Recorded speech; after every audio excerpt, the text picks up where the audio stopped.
Korban kecela itu ternyata belum benar-benar pergi. Jadi Lur, cerita ini datang dari seorang petugas parkir di minimarket 24 jam. Sebut aja namanya Aji. Aji udah kerja cukup lama di sana. Dari awal minimarket itu berdiri. Sistem kerjanya shift, kadang pagi, kadang sore, dan kadang malam. Tergantung jadwal.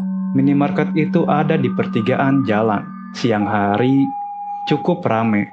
Malam biasanya lebih tenang, apalagi lewat jam 11 malam. Sampai suatu malam, waktu Aji kebagian shift sore menuju malam, terjadi kecelakaan pas di depan minimarket. Aji lihat jelas banget kejadian itu.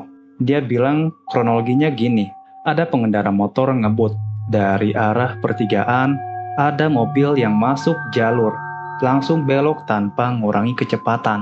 Tabrakan keras terjadi. Motor menghantam sisi mobil dan pengendara langsung terlempar sekitar 5 meter ke depan, jatuh di area parkiran minimarket. Korban meninggal di tempat.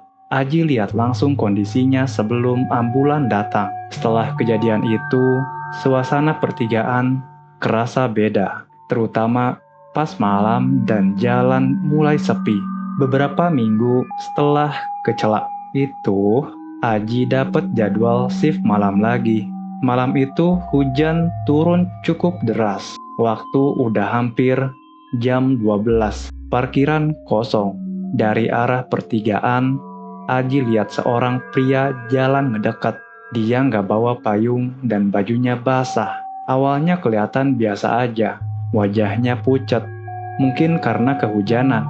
Pria itu berhenti sekitar 2 meter di depan Aji. "Bang, ada rokok?" katanya pelan. Aji nggak ngerasa aneh. Dia ambil rokok dari saku jaketnya. Cuma beberapa detik dia nunduk buat ngambil dan nyalain korek. Dan pas dia ngangkat kepala lagi, posisi pria itu udah lebih dekat dan wajahnya berubah. Dahinya kelihatan kebuka, dar ngalir dari hidung dan mulutnya. Rahangnya miring kayak patah. Salah satu matanya nggak sejajar. Air hujan ngalir di wajahnya, kecampur sama dar. Aji mundur 2 langkah. Rokok yang dia pegang jatuh ke aspal. Pria itu tetap berdiri di depannya.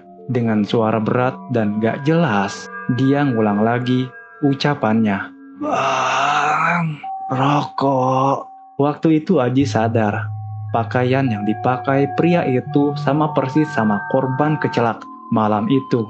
Celana jeans gelap, jaket tipis, sepatu yang waktu itu terlepas pas tubuhnya kelempar. Lampu parkiran sempat redup beberapa detik karena hujan, terus nyala lagi.